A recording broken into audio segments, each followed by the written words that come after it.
Oh, g'day people. I'm in East Perth. There's the Madagaret Bridge and Optus Stadium in front of us.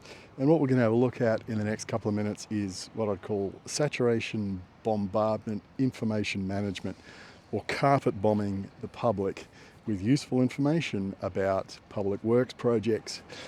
And this is one of these things where I've got to say Fremantle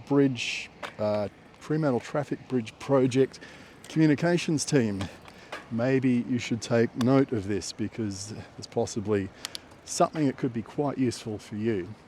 Now, see these things like these rubbish bins here, and back there are the chairs and things like that. Up ahead, the City of Perth is doing a replacement program where they're getting rid of, well, they're renewing that stuff, and so they put up quite a bit of signage recently telling people works in progress furniture replacement program. Right, there's the first one on that pole there. Let's do a bit of spotting along here and see how many of these signs we can find. All right, past the barbecue. Here is number 2 on this rubbish bin. Now it's not detailed, it just says new furniture coming in this year, and that's it. In fact, there's number 3. I just spotted it over here. It's sign on the pole there. Okay, I'm just going to go behind these bins just in case they've put some on the back of these bins. No, they haven't. Okay, so what are we up to? 1, 2, 3 signs so far. Now this is going to go on for a couple of hundred metres up to the park kind of up at Claisebrook.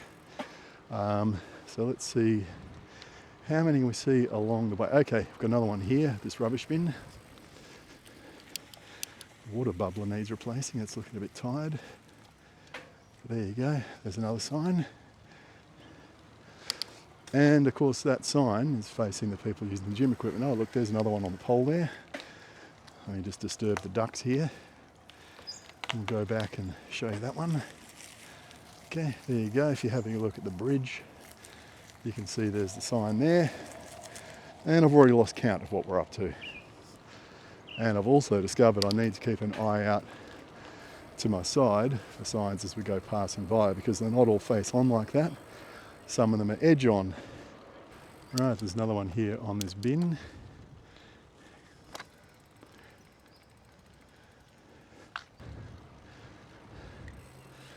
There's another one there on the pole I just went past. Let's go back and have a look at that. There you go. Now, out there to my right is like a pavilion and another bin. I've already been out there and had a look on the weekend. There's none out there. It's the only place they seem to have missed.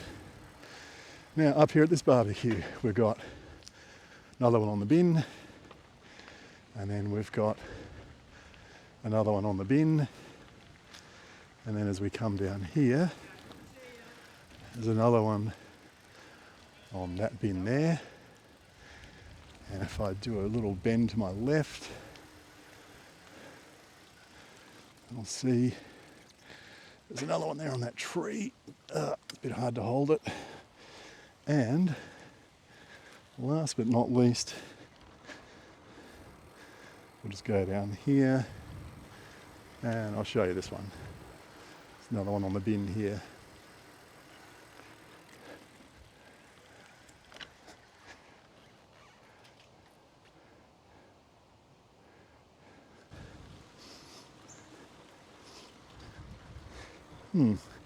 Wonder if he's actually working on the replacement. So how many was that? I don't know, we'll have to count them up afterwards. It was a lot. And I've got to say, they've done a very effective job of letting the public know that that work is on the way.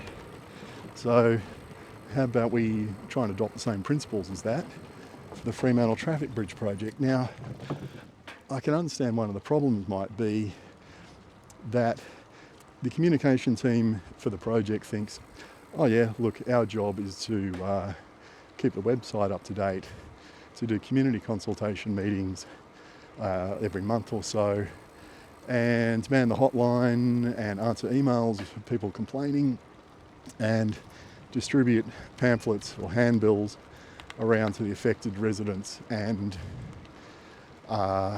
businesses and stuff like that. Because last week I was actually in Geisha Cafe. Is it pronounced Geisha? I was told it's pronounced Geisha, even though it's missing an I in the name. And they had a big stack of pamphlets at the door, and I picked one up, and it's exactly the same information that's on the website.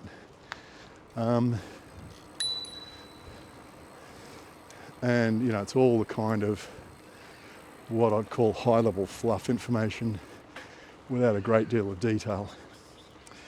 Now, obviously, people, you know, one of the problems I keep on finding with the detours is the lack of information, the lack of clear communication to the users of the detour where you're supposed to be going. And I get the feeling that's because the project is operating in very distinct silos. Now, the communications team might be internal to the Department of Transport or Main Roads, and they go, yeah, our job is communicating with the community, and the community is like the residents and the business owners and stuff like that. What they haven't included in their scope is users of the detour, because they probably think, well, that's the responsibility of the people doing the traffic management. Their job is to do the communication with the users of the detour, not us. Whereas the people doing the detour probably go, we're not communication specialists, we're traffic management specialists. It's somebody else's job to take care of if we need to communicate better, someone needs to tell us how to do it or come and do it for us. And the two sides just aren't talking to each other, particularly if the comms team is internal and they're all full-time employees, and the traffic managers are all contractors, and they look at their contract and their scope of work and all the deliverables, and they go, you know what, there's nothing in our contract about doing clear communications with the detour users. We're not getting paid to do that, so guess what? We're not doing it. That's your problem. And if you want us to do it, it's a variation to the project, thank you very much. You're going to have to pay us more. And why would you do that? Because they're not communication specialists and they probably don't know what they're doing. So, you know, that's just one of these organisational management challenges that needs to be sorted out by the project or by the department or by Main Roads or by whoever.